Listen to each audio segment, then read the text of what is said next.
Police বইয়ের কোটি টাকা হাতিয়ে নেওয়ার জন্য কাজের ছেলেকে কন্ট্রাক্ট করলো স্বামী। অতঃপর যা ঘটলো তা দেখলে আপনাদের চোখের পানি ধরে রাখতে পারবেন না। খালা স্যার, আমাকে বাঁচান স্যার, আমাকে এই বিপদ থেকে উদ্ধার করেন স্যার। আমার অনেক বড় বিপদ। আমার মার 2টা কিডনি নষ্ট হয়ে গেছে স্যার। তার কিডনি না চেঞ্জ করলে তাকে বলা যাবে না স্যার। 5 লক্ষ টাকা লাগবে স্যার, আমাকে দেন না স্যার 5 লক্ষ টাকা। আমাকে এই বিপদ থেকে উদ্ধার করেন স্যার। খালা দেন না খালা, আমাকে 5 লক্ষ টাকা খালা। কিরে, তোকে আমি এতগুলো টাকা কোথা থেকে দেবো? আমার কাছে এত টাকা নেই। খালা আপনি যেখান থেকে পারেন আমাকে টাকাটা ম্যানেজ করে দেন খালা। খালা শোনেন খালা, আমি তো আপনার বাড়িতে এতদিন কাজ করছি, প্রয়োজনে আমি সারা জীবন আপনার বাড়িতে গোলামি করুম খালা, তবু আমার মাকে বাঁচার জন্য টাকাটা দেন খালা। আমার আর কোনো উপায় নেই খালা, আমি আপনার বাসায় গোলামি করুম খালা। স্যার দেন না স্যার, আমাকে একটু ব্যবস্থা করে আমি আমার মাকে বাঁচাই স্যার। তোর খুব টাকার দরকার তাই না? ও স্যার, তোর টাকার দরকার কত? 5 লাখ। তোকে আমি টাকা দেব 10 লাখ, বিনিময়ে আমার একটা কাজ করে দিতে হবে, পারবি? কি বললেন স্যার? 10 লাখ? কি পারবি তো? তুই যদি আমার কাজটা ঠিকভাবে করে দিতে পারিস আমি তোকে 10 লাখ টাকা দেবো। এই 10 লাখ টাকার বিনিময়ে আমাকে তোর কোনো টাকা ফেরত দিতে হবে না, আমার বাসায় তোকে আজীবন গোলামি করতে হবে না। আমি তোকে এককালীন দিয়ে দেবো টাকা 10 লাখ। কি রাজি আছিস আমার কাজটা করতে? ঠিক আছে স্যার, আপনি 10 লাখ টাকার বিনিময়ে আমাকে যা করতে বলবেন আমি তাই করবো স্যার। আমার মাকে বাঁচাতে হবে। আপনি বলেন স্যার কি কাজ? আমি রাজি আছি স্যার, আমি রাজি আছি। বলেন স্যার বলেন। তোর মাকে বাঁচাতে গেলে টাকার দরকার, আর আমার কাজ করলে আমি তোকে টাকা দিব। তাহলে আমি যে কোনো শর্ত দিলে তুই মানতে রাজি তোর? মা তাহলে বলি শোন, তোর ম্যাডামকে দুনিয়া থেকে বিদায় দিতে হবে। কি পারবি? ও স্যার। হ্যাঁ, কালকে সকালে যখন তোর ম্যাডাম অফিস যেতে ধরবে সেই সময় আমি তোর ম্যাডামের সঙ্গে কথা বলতে থাকবো, তুই পিছন থেকে তোর এই ঘাড়ের গামছা পেঁচিয়ে ওকে দুনিয়া থেকে বিদায় দিবি। শোন, এই খবর যেন কাক পক্ষেও না জানে। যদি তুই ঠিকঠাক মতো কাজ করতে পারিস আমি তোকে কালকেই 10 লক্ষ টাকা দেবো। এই টাকা দিয়ে তুই তোর মায়ের চিকিৎসাও করতে পারবি, বাকি জীবন ব্যবসা বাণিজ্য করেও খেতে পারবি। তোকে আর কোনো বাসায় চাকরগিরি করতে হবে না, কোনো বাসায় কাজ করতে হবে না। কি রাজি আছিস তো? হ স্যার, আমি পারবো। তবে একটা কথা স্যার, আমার আবার জেল ফাঁসি হবে না তো স্যার? আমার যদি কোনো কিছু না হয় আমি রাজি আছি স্যার। একটা কাক পক্ষেও টের পাবে না। আমি আমার মাকে বাঁচাতে হলে এই কাজটা করবোই স্যার। ঠিক আছে স্যার, আমি আসি স্যার। আসসালামু আলাইকুম। আসসালামু আলাইকুম।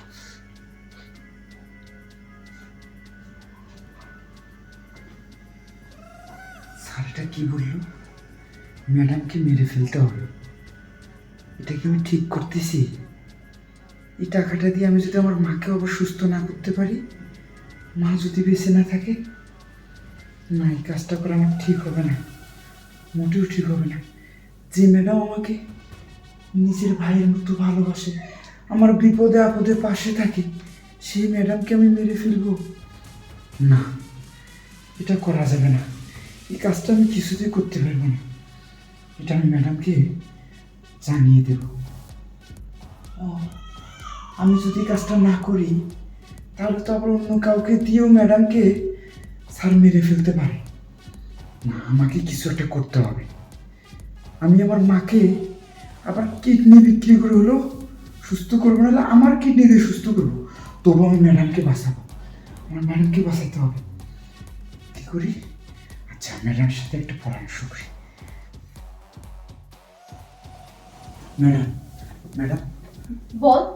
আপনার সঙ্গে খুব গুরুত্বপূর্ণ একটা কথা আছে ম্যাডাম। কি কথা বল না। ম্যাডাম দেখেন, স্যার শুনলে কিন্তু সমস্যা হলো। মানে? হ্যাঁ, স্যার আর স্যারের মা মিলে আপনাকে মারার প্ল্যান করছে ম্যাডাম। কি? এসব তুই কি বলছিস? সত্যি ম্যাডাম, আমি একদম সত্যি কথা বলতেছি। তুই যা বলছিস সব সত্যি তো? হ্যাঁ ম্যাডাম, আমি কি আপনাকে কোনোদিন মিথ্যা কথা বলছি? তাহলে এখন আমি কি করব? শোনেন ম্যাডাম, আপনি ভেঙে পড়বেন না। আমি যা বলি আপনি সেইভাবে কাজ করবেন। আচ্ছা বল। শোনেন,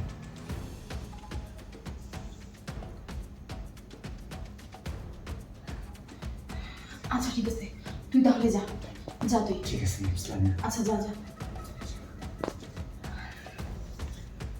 আমাকে মারার প্ল্যান করতেছো তোমরা, তাই না?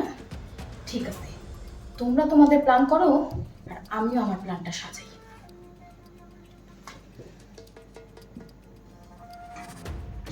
হ্যালো মা, আপনার খাবার রেডি করে রেখেছি, আপনি খেয়ে নিন। আচ্ছা মা, আসি। অথই, হ্যাঁ বলো। অফিস যাচ্ছ? হ্যাঁ অফিস যাচ্ছি। আচ্ছা শোনো, রাস্তাঘাটের তো অবস্থা ভালো না, কত জ্ঞানজাম ফাঁসাত হচ্ছে, একটু দেখে শুনে ডিউটি করো, কারণ তুমি তো জানো আমি তোমায় অনেক ভালোবাসি। তুমি না থাকলে আমার কি করে জানোই তো, তাই না? সেটা তো জানি। আচ্ছা ঠিক আছে। আচ্ছা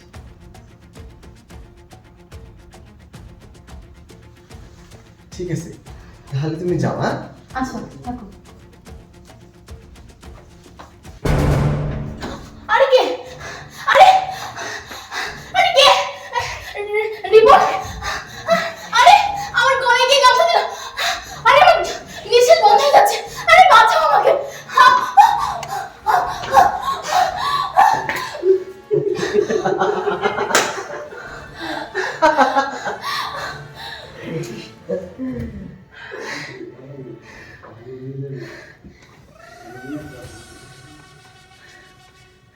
শাবাশ মামি, শাবাশ, তুই তোর কাজটা করে ফেলেছিস মা। আজ থেকে আমি মুক্ত, আমার আর কোনো টেনশন নাই, আমার আর কোনো ভয় নেই, আমার আর কোনো দুঃখ নাই। স্যার, আমি তো আমার কাজ করছি স্যার, আমাকে এখন আমার টাকাটা দিয়ে দেন, আমি চলে যাই। আরে পাগল, তোর টাকা তো আমার কাছে রেডি আছে।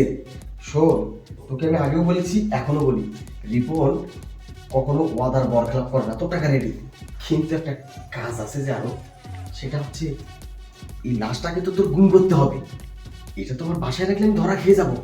তুই এটাকে যে কোনো জায়গায় গুম করে দিয়ে আয়, আসার সাথে সাথে তুই তোর টাকা নিয়ে চলে যা, কোনো টেনশন নাই।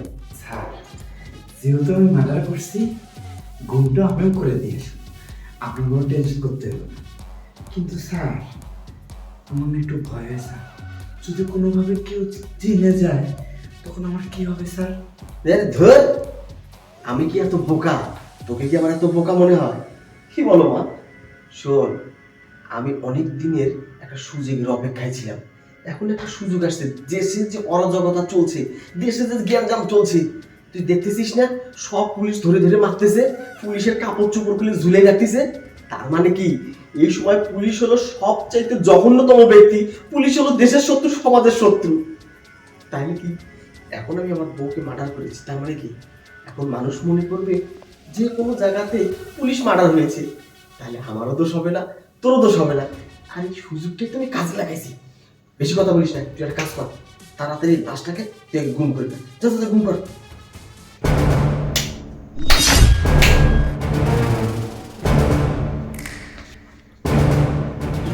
তুমি তুমি মরো নাই?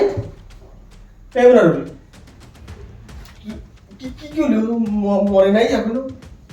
না, আমি মরি নাই। তুই কি ভেবেছিস আমি মরে গেছি? না, তোর তো অনেক বুদ্ধি রে। দেশের এই খারাপ সময়ে, এই গ্যাঞ্জামে পুলিশ মারলে কোনো কেস নাই, আর তুই সেই সুযোগটা কাজে লাগিয়ে আমাকে মারার প্ল্যানটা করেছিস, তাই না? তোর তো বুদ্ধি প্রশংসা করতে হয়নি। আচ্ছা বলতো, আমার কি এমন অপরাধ যার জন্য তুই আমাকে মারতে চাস? কি এমন ক্ষতি করেছি আমি তোর, তুই আমাকে এই পৃথিবী থেকে বিদায় করতে চাস? কি হলো, বলছিস না কেন? বল। আমি তো ভাবতে পারছি না রে। ও মনে পড়েছে, আমার বাবা আমার নামে সমস্ত সয় সম্পত্তি লিখে দিয়েছে, আর সেটা তুই আমার থেকে চাইছিলি, আমি সেটা দেই নাই। তার জন্য তুই আমাকে মারতে চাস, আমাকে মেরে আমার সমস্ত সয় সম্পদ তোর নামে লিখে নিতে চাস, তাই না? এই জন্যই প্ল্যানটা সাজাছিস। আচ্ছা, তুই কি একটা বারে ভাবলি না আমার যা কিছু আছে সব তো তোরই, আমি যখন থাকবো না সব তোর হয়ে যাবে? তুই কি এটা একবারও ভাবলি না? আমার তো আর বলার ভাষা নাই রে। আচ্ছা, আমি কি তোকে অপর ভাবতাম? তুই কি একটা বার চিন্তা করলি না তুই ছাড়া আমার আর কে আছে? আরে আমার যা কিছু আছে সবই তো তোর। এত লোক তোর যে আমাকে মেরে আমার সয় সম্পত্তি তোর করে নিতে হবে? ছি, তোর মতো লোভী, তোর মতো খুনির সঙ্গে সংসার আমি আর করবো না।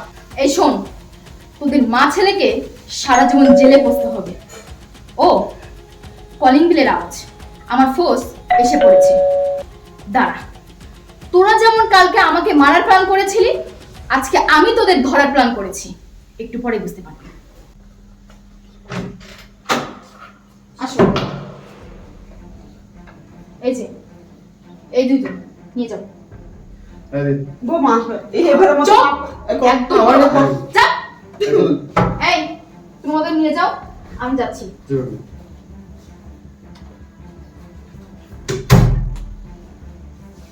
মনারুল, তোকে যে আমি কি বলে ধন্যবাদ দিব ভাই, আমি বলার ভাষা খুঁজে পাচ্ছি না। আজ তোর জন্য আমি নতুন করে পৃথিবীর আলো দেখতে পাচ্ছি ভাই। তুই আমাকে বাঁচিয়েছিস, তোকে অনেক অনেক ধন্যবাদ ভাই। তোর মায়ের যাবতীয় চিকিৎসার খরচ আমার, তোকে কোনো চিন্তা করতে হবে না ভাই। তুই বাড়ির কাজকর্মগুলি শেষ কর, আমি যাচ্ছি থানায়। ওদের কঠিন একটা শাস্তির ব্যবস্থা করে তারপর বাড়ি ফিরি। যা।